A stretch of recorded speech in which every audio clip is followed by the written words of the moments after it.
Last episode में ज्यादा power इस्तेमाल करने से युहाओ बेहोश हो गया था, तो उसे जल्दी रिकवर करने के लिए बेबे ने उसे श्यामशुदान पिल खिला दी थी और फिर वहां से चला गया था। और आज के एपिसोड की शुरुआत में हम देखते हैं श्यामशुदान पिल के खिलाने की वजह से युहाओ की बॉडी से उसकी सारी इम्प्योरिटीज बाहर निकलने लगती है, जिससे भयंकर बदबू आने लगती है, जिससे हॉस्टल में मौजूद सभी स्टूडेंट का बुरा हाल हो जाता है और बाहर ओल्ड एल्डर को भी खतरनाक झटका लगता है। अब शोर शराबे से युहाओ की नींद खुल जाती है और वो जब अपने आप को देखता है तो वो खुद भी हैरान रहता है कि उसके साथ ये क्या हो गया है। और उस वक्त वहां पर वांगडोंग भी नहीं होता है, तो युहाओ तुरंत बाहर जाता है और जल्दी से नहा धोकर वापस अंदर आकर कल्टीवेशन करने लगता है। तब उसे पता चलता है कि अब उसकी कई सारी मरीडियन ओपन हो चुकी है और उसका सोल सी भी पहले से कई गुना बड़ा हो चुका है और साथ ही उसकी पर्पल डिमन आई अपने माइक्रो लेवल में इंटर कर चुकी है। युवाओं को ऐसा फील होता है जैसे कि सोने के बाद उसका पुनर्जन्म हुआ हो। इसके बाद वांगडोंग रूम में घुसता है और आसपास के वातावरण का जायजा लेता है और सब ठीक होने पर अंदर आता है तो युहाओ उससे पूछता है, यहाँ पर क्या हुआ था और जब मैं उठा था तो डर्ट में क्यों लिपटा हुआ था और मेरी कल्टीवेशन भी अचानक कैसे बढ़ गई। अब इतने सारे सवाल सुनकर वांगडोंग कहता है, ये तो होना ही था क्योंकि तुम्हारे ब्रदर बे ने तुम्हें श्यामशुदान पिल खिलाई थी। युहाओ को इस पिल के बारे में कुछ भी पता नहीं होता है, तो वांगडोंग उसे बताता है कि ये एक एक्सपेंसिव एलिक्सिर है जो तुम्हारी बॉडी को प्योर करके तुम्हारी सोल पावर को इंक्रीज करता है, वो भी बिना किसी साइड इफेक्ट के। जब भी इसे कोई लेता है तो ये उसकी बॉडी से पूरी इम्प्योरिटीज को बाहर निकाल देता है और इस प्रोसेस में बॉडी से बदबूदार स्मेल बाहर निकलती है और स्किन पर डर्ट की लेयर बन जाती है। तुम इसे इस तरह से समझ सकते हो जैसे तुम रिबॉर्न हुए हो।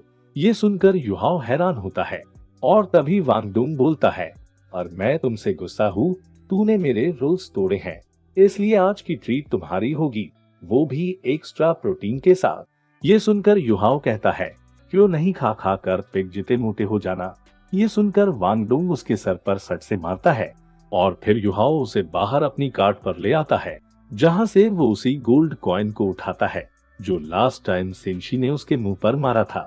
उसे लेकर वो वांगडोंग के साथ अपनी डुगडुगी पर इनर यार्ड के लेक के पास पहुंच जाता है, जहां मजे से बैठते हुए युवाओं कहता है, आउटर कोर्टयार्ड में सिर्फ ब्रदर बे ही प्रैक्टिस कर सकते हैं, पता नहीं इनर कोर्टयार्ड के सीनियर कितने पावरफुल हो सकते हैं। ये दोनों ऐसे ही बातें कर ही रहे होते हैं कि तभी उन्हें लेक के ऊपर से कोई दौड़ते हुए नजर आता है और जब युहाओ अपनी पर्पल डिमन आई से वहां पर देखता है तो उसे पता चलता है कि कोई सीनियर बिना अपनी मार्शल सोल को छोड़े हुए तेजी से पानी के ऊपर दौड़ते हुए उनकी तरफ आ रहा है। ये देखते ही युहाओ वांगडोंग को तुरंत यहाँ से कल्टी मारने को कहता है, पर इतने में ही वो सीनियर उन पर फायर अटैक कर देती है, जिससे बचते हुए बड़ी मुश्किल से वो आगे भागने लगते हैं और वांगडोंग अपने विंग्स निकालकर युहाओ को लेकर यहाँ से भागने की भी कोशिश करता है, पर वो सीनियर उन्हें भागने नहीं देता और लगातार उन पर फायर अटैक करने लगता है, जिससे वांगडोंग बेहोश हो जाता है और युहाओ जख्मी होने वाला था। तभी तियानमिंग की नींद खुल जाती है और वो उठ जाता है और अपनी सोल रिंग को रिलीज करता है, जिससे आसपास का पूरा माहौल जम जाता है, जो देखकर वो सीनियर युहाओ की तरफ बढ़ने लगती है। तो युहाओ अपनी फिंगर से उस सीनियर पर अटैक कर देता है, जिसे रोकने की सीनियर कोशिश तो बहुत करती है, पर उसके फिनिक्स के साथ जमकर वो नीचे गिर जाती है। ये देखकर युहाओ बहुत खुश होता है और तियानमिंग बोलता है, कमाल है मेरे उस्ताद, तुम्हारी फिजिकल फिटनेस इंक्रीज हुई है, तुम्हारी पहली सील थोड़ी सी हट गई है, जिससे तुम्हें और पावर मिली है। तभी तियानमिंग को यहाँ कुछ और मास्टर आते नजर आते हैं, तो वो चुटकी मारता है और युवाओं को सोल सी में ले आता है। फिर यहाँ पर कुछ मास्टर आते हैं और इस जगह का मुहाना करते हैं और फिर एक स्टूडेंट टीचर को बताता है कि यहाँ आउटर कोर्टयार्ड से 2 स्टूडेंट घायल हो चुके हैं। ये सुनकर वो मास्टर युहाओ को चेक करता है और बताता है कि लकीली ये दोनों सिर्फ बेहोश हुए हैं, इन्हें कोई चोट नहीं लगी है। फिर वो मास्टर जुआंग को इन दोनों को हील करने को और बाकियों को अटैक करने वाली सीनियर जियाताओ को खोजने को कहते हैं। फिर सीनियर अपनी सोल रिंग्स को रिलीज करते हैं और आसपास हीलिंग प्रॉपर्टी के लिए एक पेड़ को क्रिएट करते हैं, जिससे निकलने वाली स्पिरिचुअल एनर्जी से युहाओ और वांग डुंग रिकवर होने लगते हैं। तभी वहां पर एक सीनियर जियाताओ को लेकर आता है, तो मास्टर उसे भी हील करने लगते हैं और दूसरे मास्टर से पूछते हैं अब वो दोनों स्टूडेंट कैसे हैं। तो वो मास्टर बताता है कि वो दोनों अब ठीक हैं।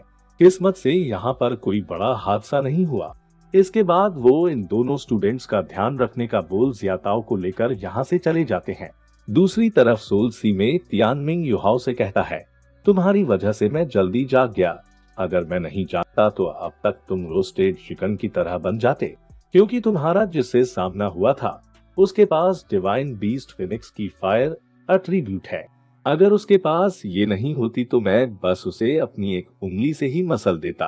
फिर वो उसे कहता है कि तुमने इतने दिनों में कौन सी चक्की का आटा खाया है जो तुम्हारी फिजिकल क्वालिटी इतनी इम्प्रूव हुई है, जिससे मैंने तुम्हारी बॉडी पर जो पहली सील लगाई थी वो हट चुकी है।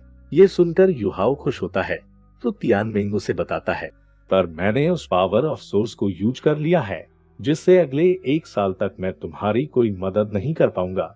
इसलिए ट्रेनिंग करो और अपना ध्यान खुद रखो। मैं चला सोने, गुड नाइट। युहाओ उसे जाने से रोकने की कोशिश करता है पर वो नहीं रुकता और यहीं पर ये सीन कटता है और अगले सीन में हमें फिनिक्स गर्ल को दिखाया जाता है जिसे अपनी फाइट की हल्की हल्की खतरनाक झलकियां देख रही थी, जहां उसे एक दुबले पतले बंदे ने हरा दिया था। और फिर वो झटके के साथ उठती है और कहती है मेरा दिल इतनी जोरों से क्यों धड़क रहा है। तो उसके मास्टर उसे बताते हैं कि तुम्हारी बॉडी में जो इविल फायर है उसे सप्रेस नहीं किया जा सकता, तुमने मुझे इसके बारे में क्यों नहीं बताया।